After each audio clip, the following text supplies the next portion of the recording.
Hello, माझं नाव रोहित सोमवंशी आहे. माझं बॅचलर झाल्यावर मला पण वाटायचं की मी फॉरेन एज्युकेशन घ्यावं.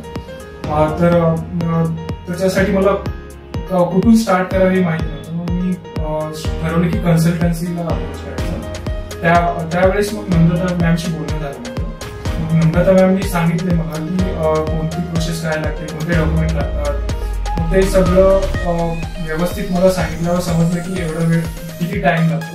आणि त्यामध्ये जेव्हा तुम्ही अप्लाय करता युनिव्हर्सिटीत त्यावेळेस तुम्हाला LOR, परत लेटर ऑफ मोटिवेशन वगैरे, परत हे सगळ्या गोष्टी लागतात. यामध्ये पण नम्रता मॅडमनी आणि सिलेक्ट फॉरेन एज्युकेशन खूप मदत केली.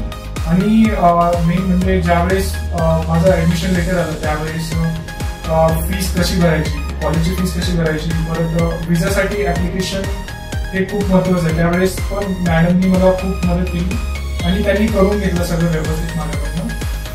मला कुठलाच असं वाटलं नाही की खूप सारा त्रास होतोय, कारण सगळं मॅडमनी करून घेतलेलं होतं आधी. आणि विजा वगैरे सगळं व्यवस्थित आल्यावर thank you so much select foreign education academy for your effort.